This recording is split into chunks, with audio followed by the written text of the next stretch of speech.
guys, welcome to Two Guys in Hockey Talk with my, as he usually calls me, beautiful. So I am going to call him beautiful, bearded buddy, Pavel, the cat, insider. How you doing, bud?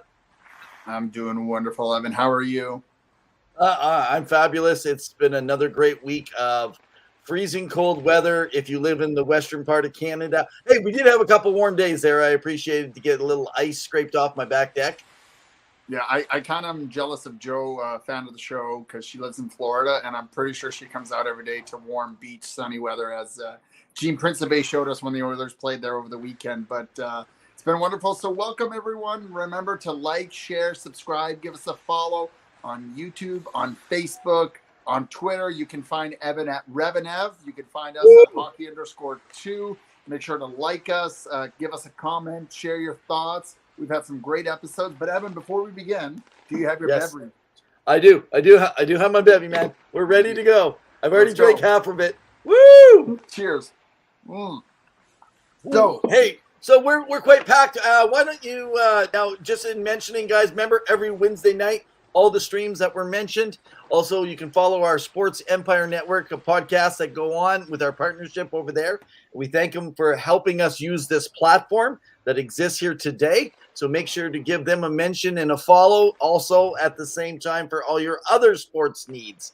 And if you're catching us on the Sports Empire Network, guys, hey, welcome to hockey, baby. Woo, woo. We've been packing up with a lot of great guests in the last little bit. Last week we had Howie Draper, the coach. Before that, we've had quite a few exciting guests. So make sure you go back and watch those episodes. They're very insightful. Lots to learn about the game of hockey, not just the NHL, as my colleague here likes to talk. He likes to get into it. And I'm sure he's going to talk his Rev Top 15 because he's the best scout we got here in the Western Hemisphere. But before that, Evan, you wanted to talk about the Boston Bruins, right? Oh, you want to start off with this? Okay, man. Let's talk about the Bruins. Remember how we were just talking the other week about the classless act, and you actually did a post. If you guys follow the post, Pavel put up some, and actually we might be doing a little bit more of that. Little articles we can throw up on our Facebook page or on some posts. So Pavel did a great job at writing up about talking about Mitchell. Is it Mitchell Miller? Was it not the player? Yes, that is correct. Yeah.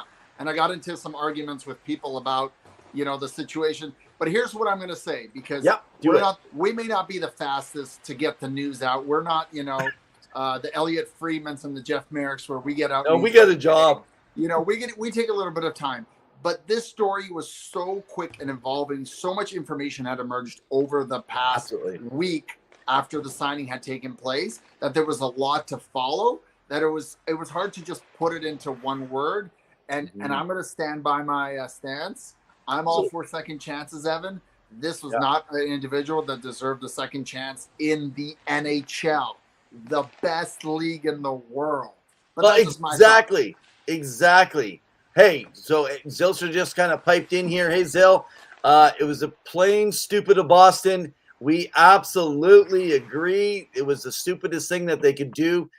There was, just so you guys know, the meetings just wrapped up with the general managers, and there was discussion around this. Bettman and the boys were talking that the NHL wants to have some communication with them, what's going on. And you know what, Pavel, as much as people say, well, why should the head office have to know if they're eligible? Well, it's because the NHL has to answer questions, dummies. Well, okay, you guys aren't dummies, man. If you're watching this and we're calling you a dummy, please don't leave us, no, but seriously. Okay, one thing I really appreciated saying this, though, is that the players did step up, including Bergeron, who is the captain, and you talked about that. So can I just go to a clip and just show a clip here really quick for you guys to see of the kind of player, and I'll talk about it in a sec, that Bergeron is. Here we go, guys. One of the refs you don't notice, and that's the ultimate compliment. Okay, so here we have Bergeron tapping Tage Thompson over the Buffalo Sabres. People had all these different facts. What happened, and Thompson came out and said, so his wife had surgery, and it was him checking in. It was being sportsman. There's used to be something called sportsmanship in this. Now, I want to give a hats off because Brad Marchand, who is the new rat, who's the new weasel that's, instead of Kenny Linsman back in the day.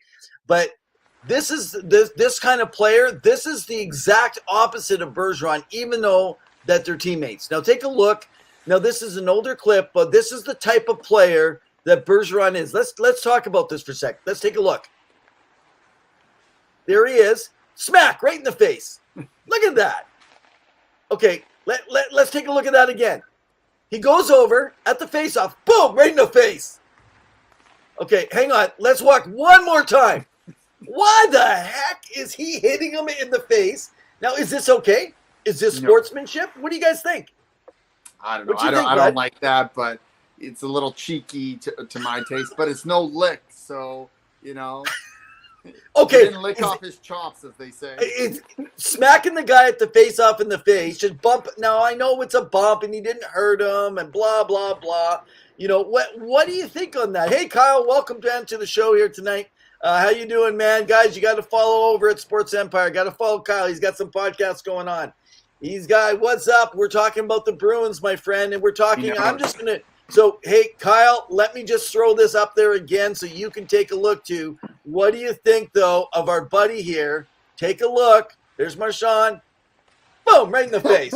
Right in the face. Okay, so I have an issue with this. I'd rather him lick someone's face or their ear or something up like that than something like smacking a guy in the face, man.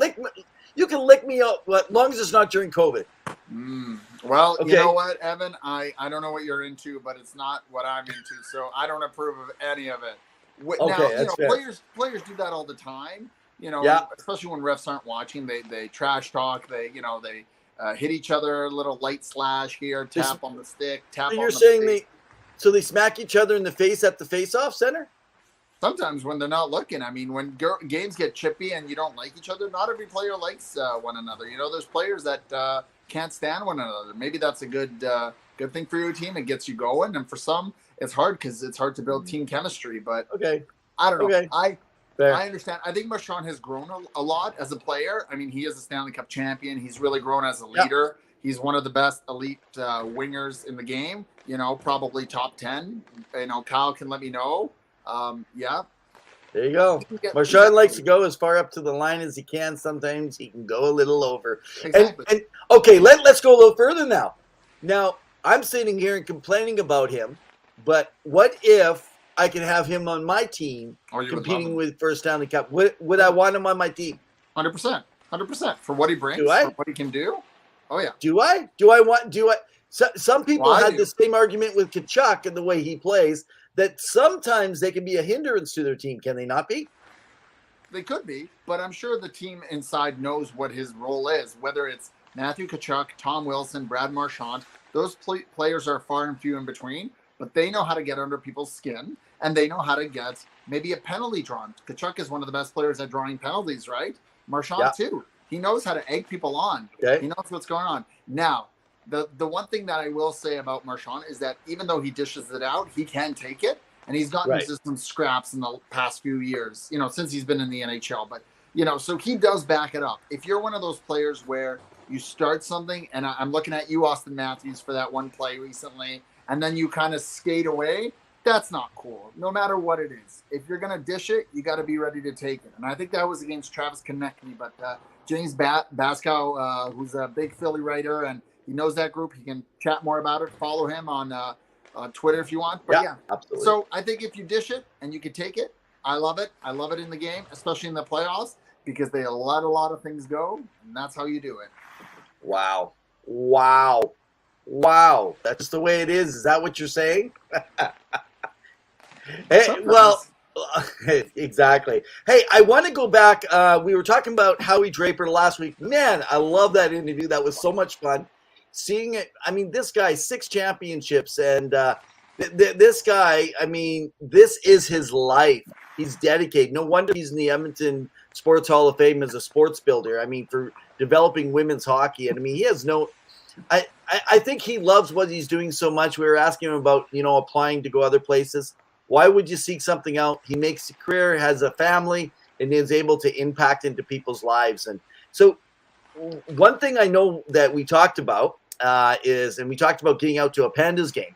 So if you watch this podcast and you're watching in the Edmonton region, or maybe you're close, and you'd like to get out to a women's hockey game to see the Pandas, who are one of the best in the nation, by the way. I haven't followed this week, but as of last week, they were still one of the best in the nation. I think they were 6-3 or 7-3 record right now going in. They didn't pull in Ottawa, did they? I do not know. So reaching out to Howie here. He will give us some tickets to go and leave them at the counter. And so we need to get back to him. So if you would like to join Pavel and I at Two Guys, we would like to do right to our site and do some quick live stuff right from the Pandas hockey game. So if you'd be interested in joining us, you can buy the beers. And we promise they're not $12. Yeah, but we got to support. If they're going to get us in with a free ticket, then we better do something. But when it comes can we bring our own flask? Maybe we'll see if we can get in, right? Sneak it under the jacket at the university. But one thing, it's not supported in Canada, and I'd say let's do what we can. Number one, to support women's hockey, and number two, to support U hockey, because university sports hockey is not well supported throughout Canada. Yet the University of Alberta is one of the best programs, especially the men's program in North America, as Howie said. And in fact, I want to show you. I'm going to show you guys. Oh, well, we lost Evan for a bit, but I'm sure he's going to get back to us in a bit. So tonight we got 3 games online on the live. We got the Edmonton Oilers facing off versus the LA. Oh, there he's back. I was just talking about the games. This time it wasn't me losing nothing. And then we got St. Louis and Chicago playing tonight. And then the final game, I believe, Evan, remind me. So Edmonton, it's Buffalo and Ottawa. And hopefully Ottawa can take it. That's what I wanted to show you, baby. Look at this. Listen to this. I'll turn it down a little bit. Now, this scene that I just played for you, my apology. I think I actually, you know how they say swipe right or swipe left? Swipe right. Somehow, I think I just swipe left. I haven't dated in a long time, and I even know it's swipe right. Come on, Evan. Yeah, well, I haven't dated a lot earlier than you. In fact, I haven't dated since I was a teenager, and I am 52. I'm trying to remember how old I am. But I swiped left, and I literally came right out of our broadcast. And now I lost all my extra stuff that I'm going to play, but that's okay. I'll find it and access it for you guys here in just a moment. But anyway, that was the University of Montana. Not a big arena. In fact, that arena only sits something around 3,000 to 4,000 people. Mm-hmm. And they are packed, and they are screaming and shouting. They are excited about hockey. That is what I would love to see here in Canada. I mean, even some of the hockey, like we like to brag about hockey in Canada, but I'm telling you, we're not that good at supporting hockey. We're not bad with the Canadian Hockey League. We're pretty good. We're not good at minor pro. We're not good at anything outside the NHL and the Canadian Hockey League 3 divisions for support. It's very poor. QHJL or whatever it's pronounced in Quebec Major Junior Hockey League. Hockey League. I think that one's very well popular just because of the passion of French Canadians and that league. I think I would say, and the OHL is big. Yeah. Well, the WHL though we know that they're in like hockey. The WHL is very popular too. Don't get me wrong. Yeah. So, but generally, you're not getting anything under 5,000 people in a game. I mean, that's the minimum in places. It's also not big. They're not big arenas, right? That's the thing, right? So, but I mean, they play a lot of games, and they Agreed. The players. I think people need to support wherever they are locally if they can. Absolutely. And I mean, ideally, it would be hockey because we're a hockey podcast. But if it's a local, basketball, soccer team, support your local sports. People need it, and it's exciting. And you see some of the best, raw talent coming out, right? Because people put their best effort. So. Oh, Zill saying that she's traveling through Idaho tonight in the truck. Say thanks for joining in, Zill, again tonight. Thank you, Zylstra. Welcome. I believe the one episode Zylstra was on was one of our highest. We had like something like 20. Her and Jordan were on that guy. 28,000 plus. 28,000 views then. What Whoa! happened to you guys? Where did you go? We need you back. like they heard us and they decided to leave. You know what? I'll tell you what we talked about that night. We talked about fighting. Now, unfortunately, even when we had Kyle Rossiter, we tried to talk about fighting. He didn't really go there. We're talking with other people and Howie, and nobody wants to talk about fighting. So we might have to bring another panel on at some point of some of our old cool guests and have that discussion again, just so we can crank up those views and get another 20, 30,000. But hey, welcome. Glad you're chiming in. So can we change the subject to something very different? Let's talk about the Hall of Fame, the Hockey Hall of Fame. So just recently, the Sedin twins just entered in. Yeah, I'm happy for them. I think that this is great that the Sedins got in. But what I'm a little disappointed in is they played around 1,300 games to get just over 1,000 points, less than a point a game. What they did for hockey in Vancouver, great. I mean, so can you tell me what else did they do? Why would they get into the Hall of Fame their first ballot? I mean, they were really close in terms of points one another. They each won an Art Ross, I believe. Okay. It was Daniel that won the Hart, if I recall. I could be wrong. Okay. One of them won the Hart. And again, they made a big impact, especially since they were brothers and they knew each other so well. And they played on the same team and on the same line. And somehow were, connected through the mind, telekinesis, and were able to find each other on the ice, whether it was a pass or a shot to the net.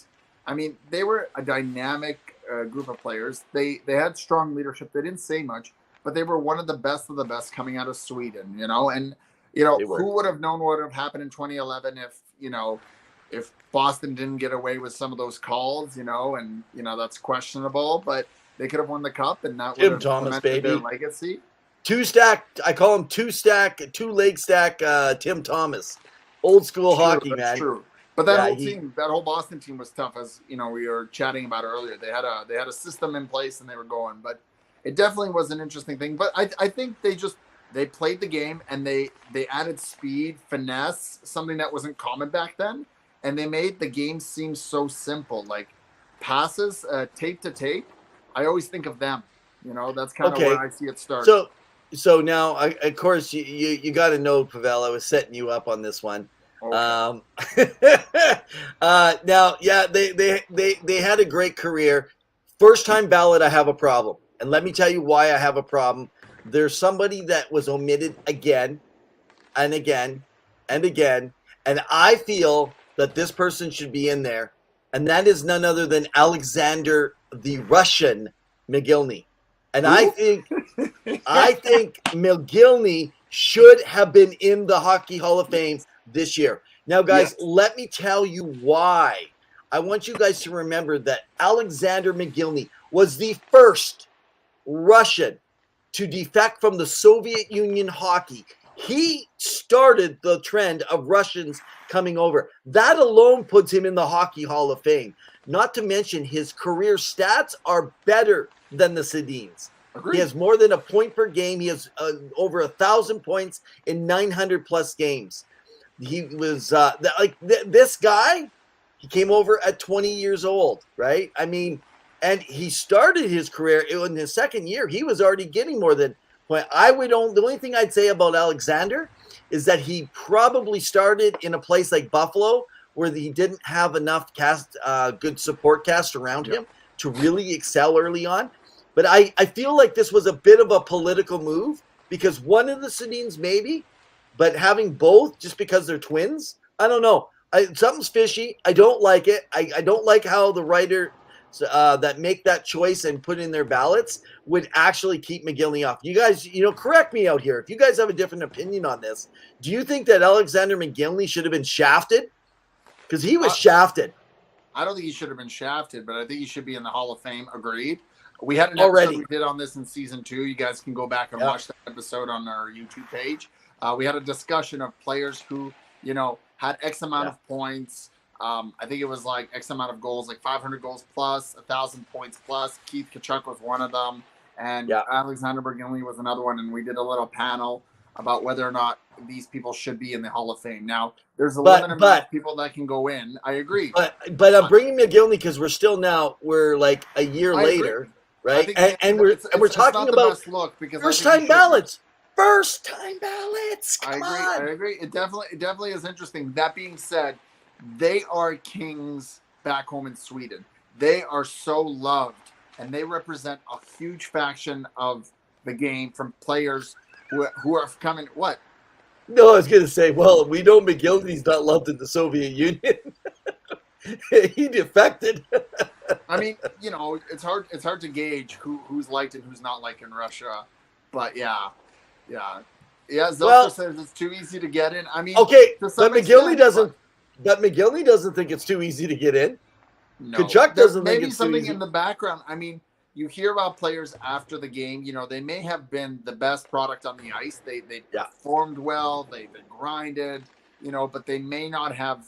Something happened behind the scenes where they ticked off someone, and they've just decided, no, that's not going to happen. And maybe it's going to be one of those unwritten mysteries of he'll never get in to the Hall of Fame, and who knows, right? It'll be one of those trivia questions. Who's the probably greatest or one of the greatest to never get in?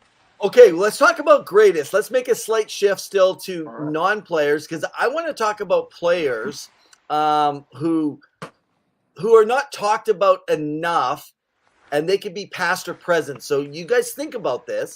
Maybe they're current players that are incredibly superstar players, very little talked about currently and or past. Now, they could be NHL or other, but who do you see that? I'm going to show you a clip of someone right now, I think at this time, not back in his day, but now after his retirement, and now even today, that there's so many people that do. I'm sad that a lot of kids growing up do not know who this player is. And in just a moment, you're going to see him. They talk about people going from end to end in hockey. Well, watch this, guys. Watch this. You guys ready? Are you ready? Don't miss this. This guy's going to walk through the entire team. You guys ready? His own net. Here he goes. Winding up. Coming out now to center ice. He's got Jolly and Huber to beat. He went by one. He scores. Wow. By Guy Lafleur. You guys are excited about players today walking through. Look at that. And he looks so smooth. Let's watch it again. They're going to show it in slow-mo. The greatest hockey player in hockey today. He picked that puck up right from behind his own net. Okay. This is a Paul Coffey move. He comes straight up through the middle. Big long strides, man. Watch the move here. He gives it an inside. Whoa! Puck goes through the feet. Great. He beat him like a rented mule. So I just wanted to take a moment. Can you think of someone, Pavel? I know I didn't prepare you for this, but can you think of someone past, like the Lafleurs and other people that you don't think gets talked about much amongst the current group? Maybe if some folks are on there a little bit older, they would actually know, or even someone current who does not get probably the accolades that they so deserve. Well, I mean, depending how far back we go, I mean, growing up watching Shane Doan, I think Shane Doan doesn't get enough credit as a player, what he did for Arizona or Phoenix at the time, the Coyotes. As a player, I think he really made an impact. More recently, Dustin Byfuglien, I know we talked about him last time, but, Big Buff, like the way he played the game and, coming into camp, the size. More recently, that's still in the game that potentially could make the Hall of Fame, but we don't know, is someone like Phil Kessel or Keith Yandel, players like that who have that Iron Man streak and can continue. More recently, I believe he was honored by the Toronto Maple Leafs Hall of Fame. Bjorn, what's his name? Last name? Bjorn Solomon? Or however.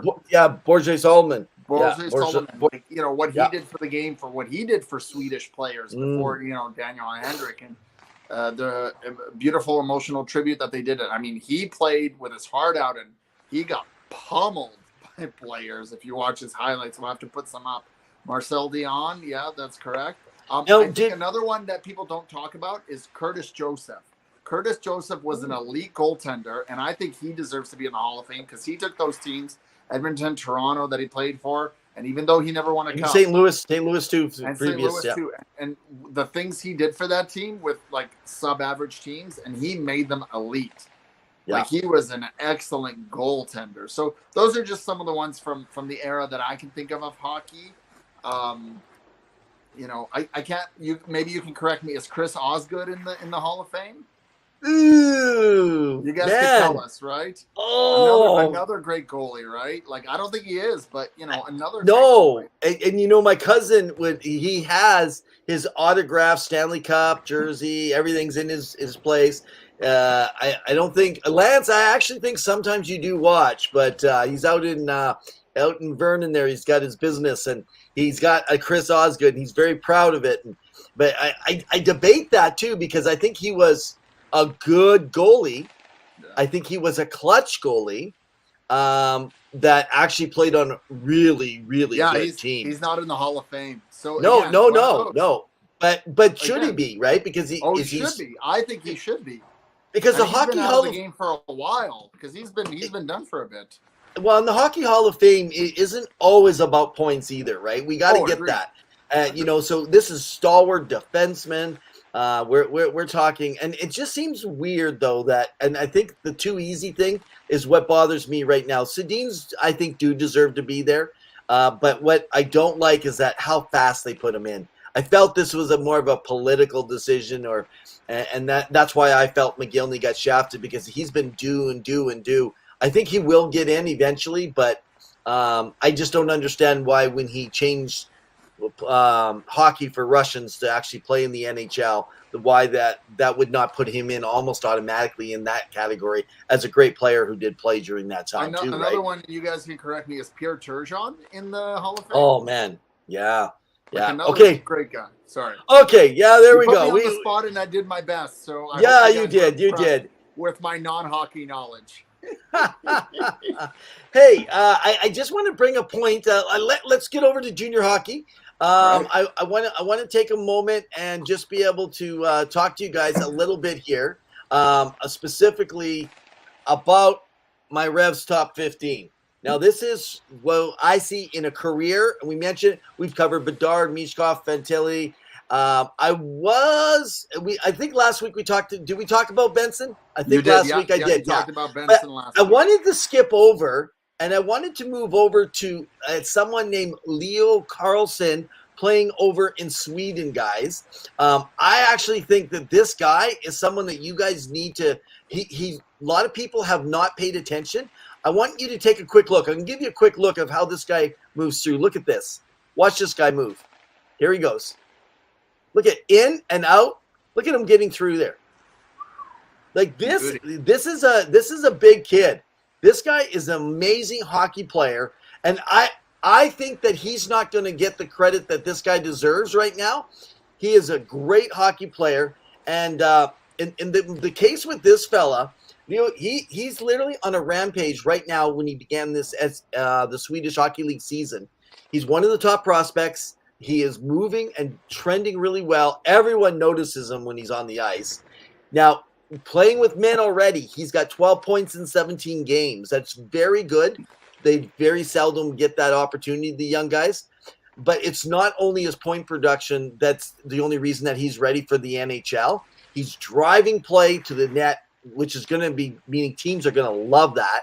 I think he could be a bit of a sleeper, not because I think he should be ranked higher, but if I had a mock draft, which I will do this year, we missed it last year, but he creates plays for his teammates. I think he could be a sleeper where someone's going to pick him up early.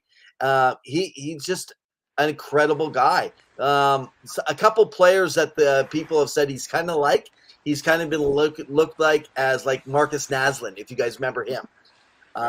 He is a lot like someone like Rasmus Dahlin in the way he plays, and Victor Hedman. But yeah, this guy is a great player that's developing well. So keep your eyes open. over this next season, because this guy, I believe, is going to be lighting up your world. Hey, having said that, I'm not sure if you heard about this, but in Ontario, a AAA hockey team in Ontario sat their back. Now, they knew the father of the backup goalie who's from Germany. His father was coming over from Germany. The coach knew about this. His father flew over. This guy is not going to play probably another professional hockey in any sort, including Europe at all. And the father flew over to be able to see and have the opportunity to watch him. And he was sat and left on the bench to play in an Ontario AAA hockey game that actually didn't really mean anything in that. Like, I mean, why wouldn't you give this kid a chance? And it's not like he sits all the games and the other player plays all the time. So I never really understood kind of the when you're playing at these levels. I think of Howie's comments last week. It's about development. Some of these people can't get in all the games, right? Let's get them in, give them a chance to develop them as players. I think there was, I mean, I know it's been brought up a few times, even at the NHL level, where there was like Shane Wright and his grandparents. There was a situation last year in Dallas when Rick Bowness was there. And there was a player, I'm trying to remember the name, and, you know, he was told he was going to play, and he brought down his whole family. They all flew in to go see a game, and then he ended up being scratched last minute.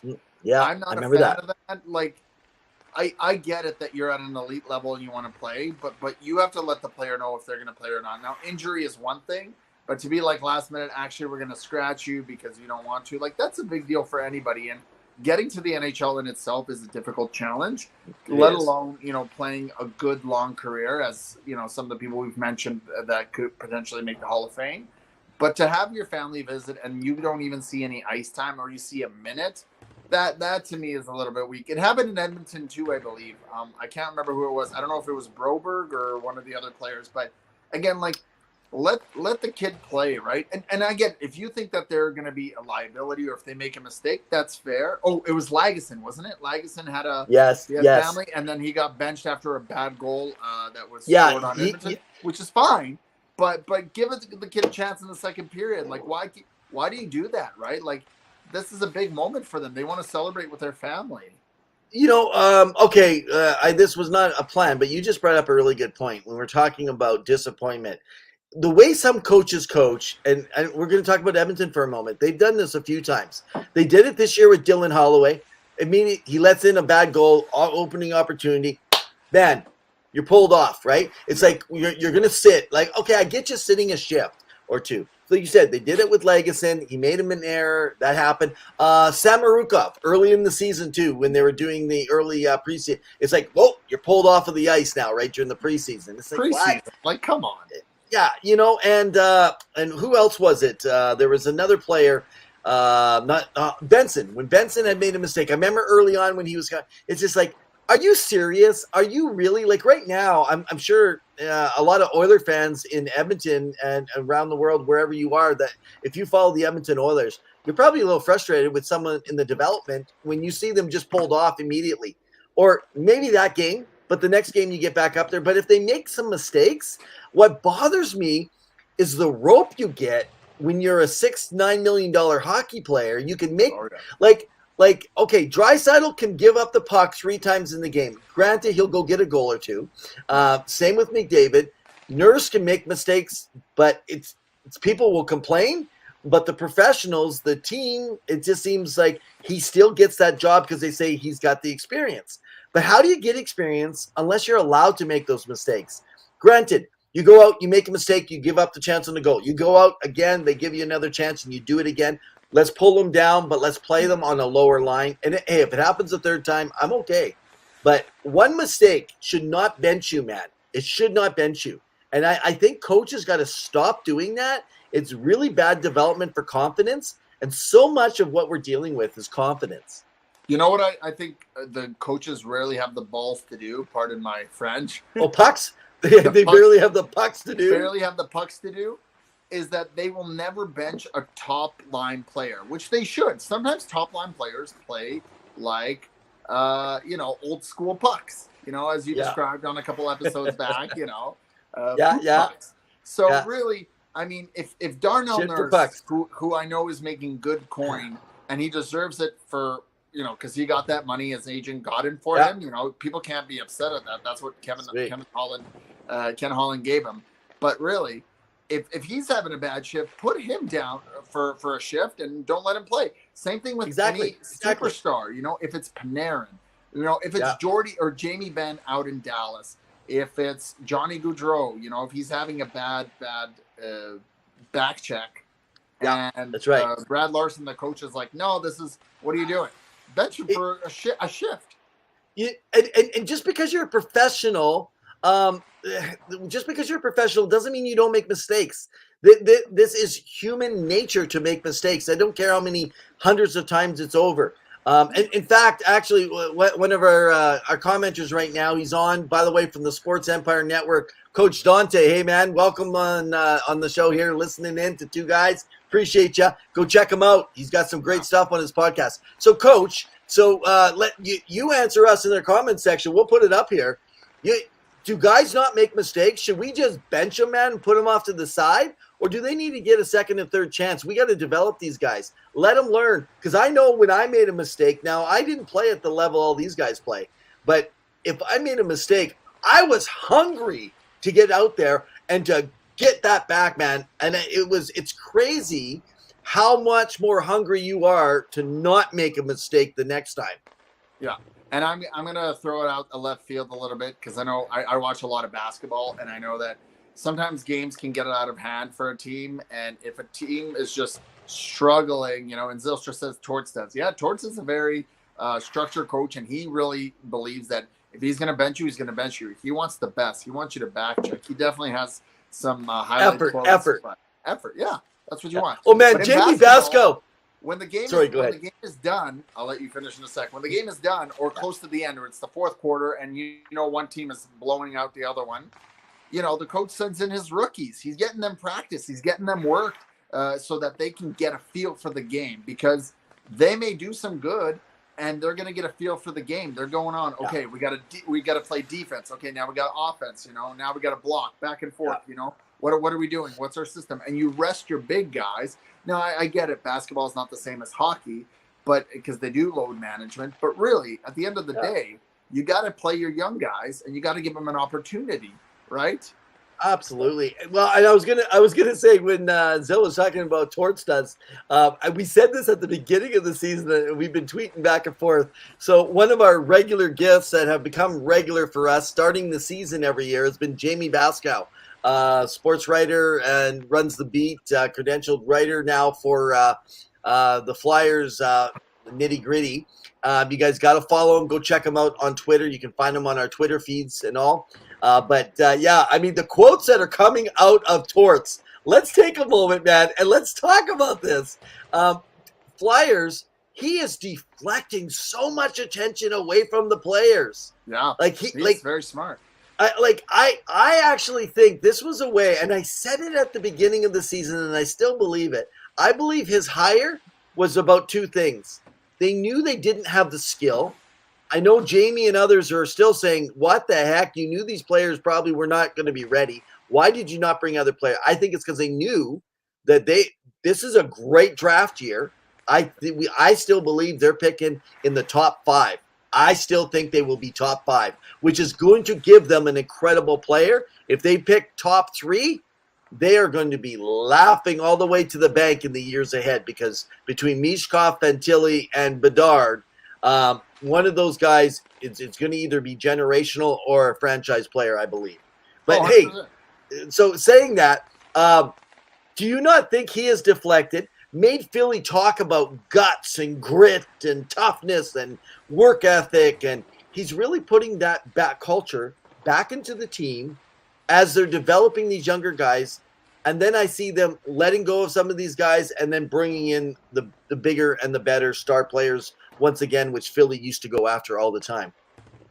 100%. I also think Carter Hart's having an unreal season, close to a Vezina season right now. So he's playing lights out, given that defense has struggled, and they are missing Ryan Ellis. So and Tony DeAngelo, for everything that he should be bringing, he hasn't put up the points that he should. Granted, I understand, but that team, and Jamie can attest to this, it's been riddled with injuries. It's struggling. And Torts does take the heat because he can handle that pressure. And like you said, Evan, what are we talking? Are we talking about Travis Konechny? Are we talking about what's it called, Rasmus Ristolainen, who struggled this year? Or are we talking about Right. what Torts said on the bench, that we suck? Simple, to the point. He gets it. He's deflecting and he knows what's happening. And that's what good coaches do. The challenge that I have for this team is that how long can they put up with that messaging, that talk, the bag skating, the following his rule? Because to me, Torts is a short-term solution. That's my only thing. That's fair. I think players will tune him out. Is that a year, 2 years? Probably. Maybe it's a couple months and they get sick of his messaging and they're like, we're done. We don't want to put up with this, right? I mean, that's. I think it's going to change. I think that he's going to push it as long as he can, and then he's going to pull in a little bit and do a little bit of fathering with the guys, because there's going to come a certain point. But what it sounds like, and Jamie, if you hear this, and maybe I'll send this out, I'll tweet over to Jamie and kind of see, I'll DM him and find out, is Torts actually running and talking to the guys like that? Is he really, like, media sees certain things? Is it as bad as we think?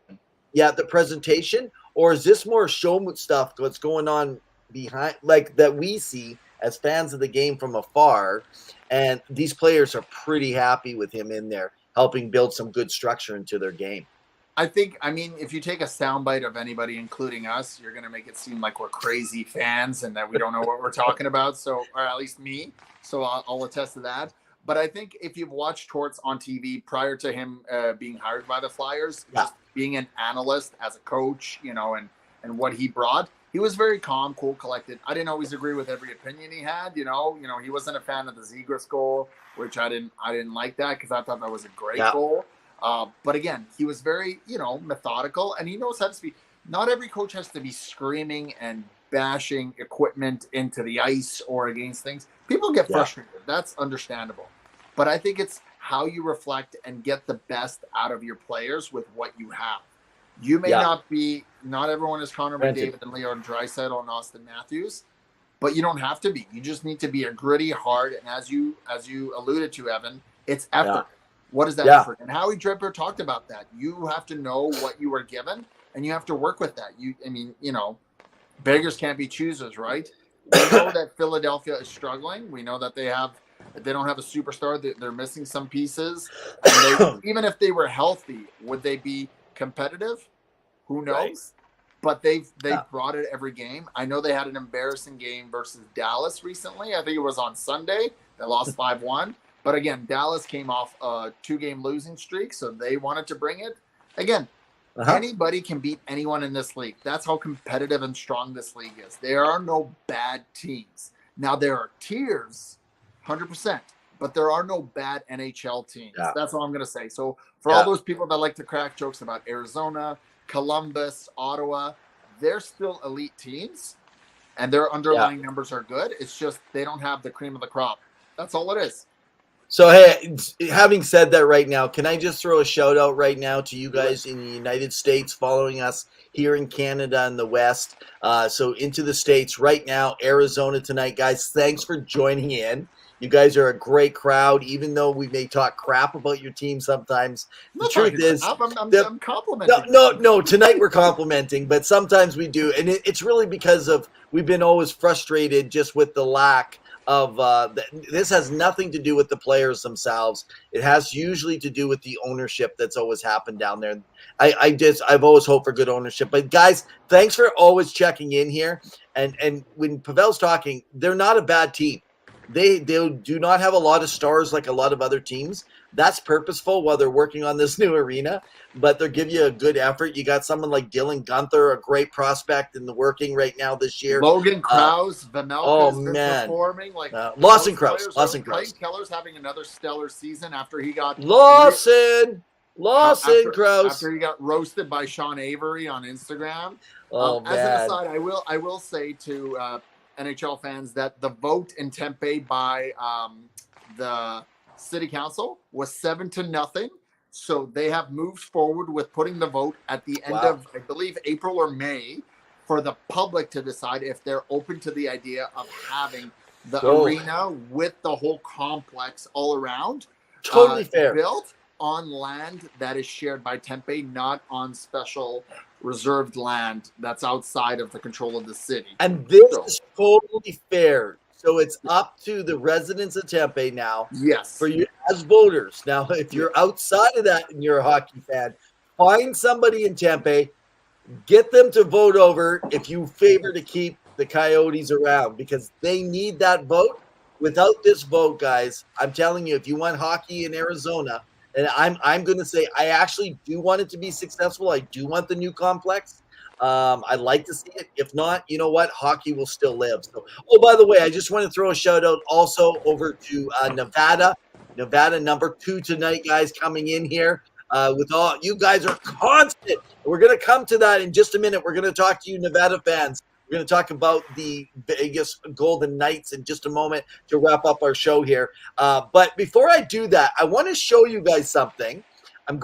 This is the night of clips for you guys. I'm just like, you know what? I'm clip happy tonight, and I want to show you something. And you guys tell me what you think about this kind of diving. We joke about soccer players, but come on. Let's take a look. His line. Where was he going? Now watch you'll this. See him here, unless I'm wrong, but I thought he was going past the net by a lot. Just tries to kind of slide it in. You see how far Ingram was out. I mean, he was a good 5 feet out of the net. And there was a little right there. And so the officials are huddling up to ref. Okay. Let me just see if I can slow motion that. Where we go here. Now we got the goalie. Let's go backwards. Let's and slowly the Oscar go. goes too. Hang on. There we go. That's how much he got hit. He barely, and his neck was already twisted. Isn't that ridiculous? Zibanejad comes in, barely touches him. Like Rangers fan, Jim, by the way, Jim, where have you been? We've been looking for you for a while. You don't show in our show, and then you never come back. It's not the hockey. He got that job in Carolina. That's what he was looking for. Yeah, maybe he's working for the Canes, and he thinks we're little boys now. You know, we helped set him up, and we probably got him. Did the Hurricanes tell him he can't talk to us either, like they did with Alex? With Alex, we can't talk because Chris Drury says that their play-by-play for the Hartford Wolfpack can't talk to us. No, it's just a joke, guys. So hey, just a heads up. This kind of stuff in hockey, it was like we talked to Draper. I like how he didn't really want to say much. No one does when they're in the game because they don't want to say bad about the refs. But it's like he loved the phrase when I said consistently inconsistent. I mean, with the calling of those games. So, hey, do you think that let's talk about this more on another show down the road. We'll have a bigger conversation on reffing again. We got to get ourselves let's get someone who has refereed 5-7 years at a couple different levels of hockey. I like to bring an actual ref in who's actually done the reffing, called those penalties, done so much, and actually have a little bit more of a conversation. But do you think that they should have a review for penalties like that where they can call embellishment on them? Because right now what I'm frustrated with is they get called for embellishment, but the other guy still goes off. To me, if you embellish, you just blew the call that you might have had coming your way. That's my opinion. I mean, sometimes it's a match penalty, so both guys get them. I mean, in this instance, I think the problem in the last few years that I've noticed in hockey is that you can't touch a goalie almost anywhere. Right now, setting aside goalie interference, it feels like if you're a goalie, if at any point you get touched by a player for whatever reason, it seems egregious. Where of course your teammates will stand up for you and get involved. Yeah. But as Steve Dangle likes to say, if you're a goalie, tend the goal, stay in your net. And if you're outside the blue crease, you're free game. You are a player, right? And we've seen goalies get into fights and scuffles, and you have extra padding and all this stuff. I mean, I understand if it's a very dangerous hit. The one that with Matthew Tkachuk on Jonathan Quick, I know that got some head rolling, and I had a long discussion with Jordan about whether it was egregious or not. You know, but some people say it was overblown by Jonathan Quick. Other people said, well, he could have taken Jonathan Quick's eye out.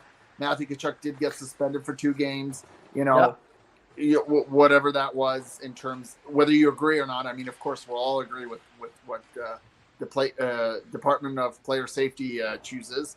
But at the end of the day, you're a player on the ice. There's going to be contact. It's a contact sport.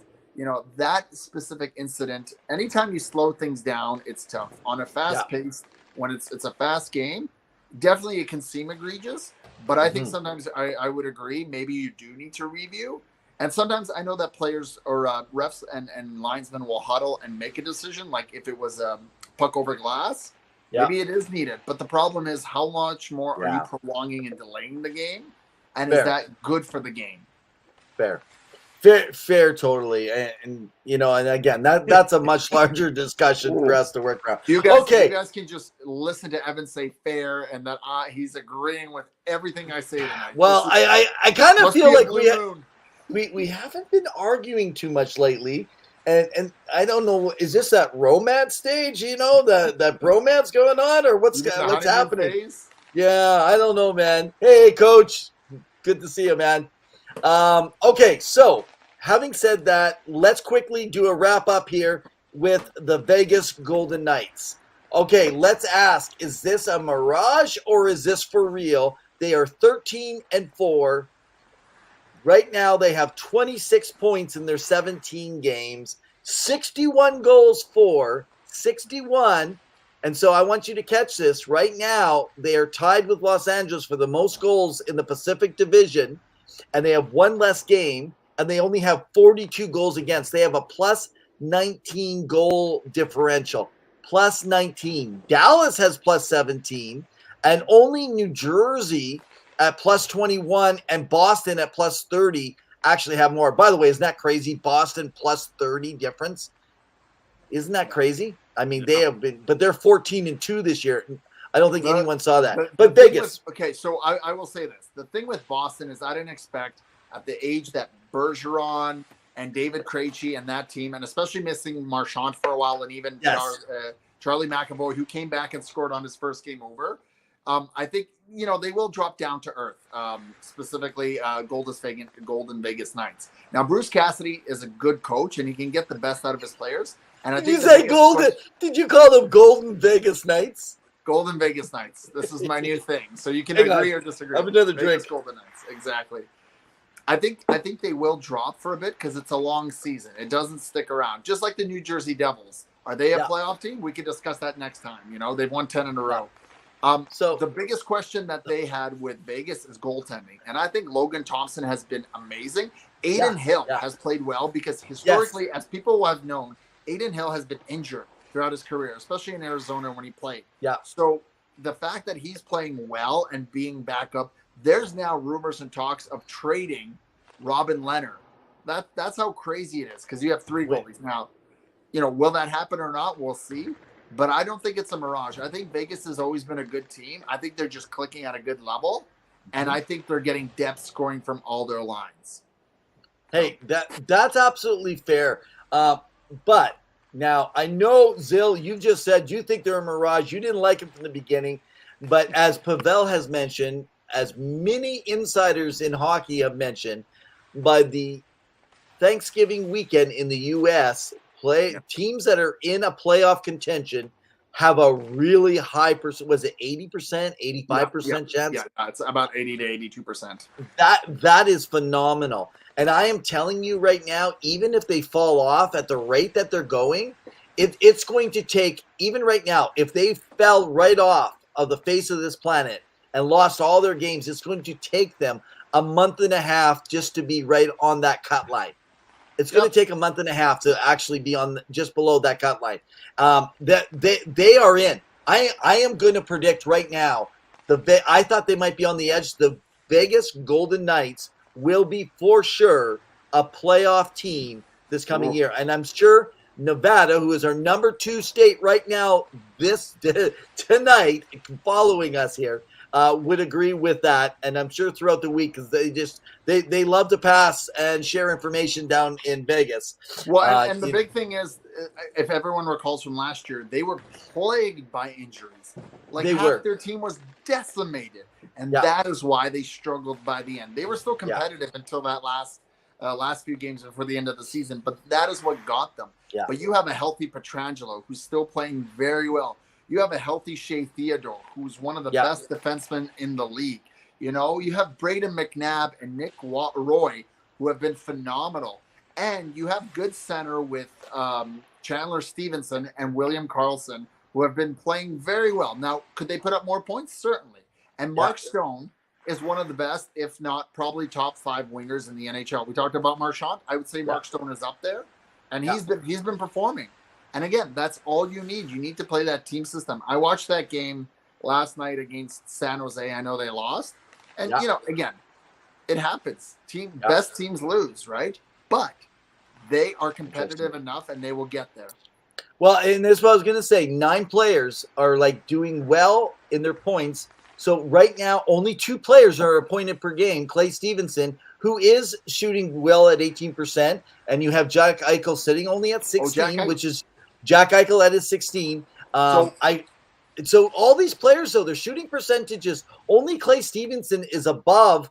That probably is not sustainable throughout the year. These other guys are doing well. You have 9 players. There's not a whole bunch of top-end guys. They're playing as a team, and they bought into that system that the coach has brought. So let's talk quickly about Jack Eichel.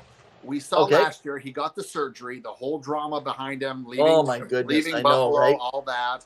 Going back to Buffalo ended up winning that game. It seemed like Buffalo won the trade. He goes into Buffalo this year.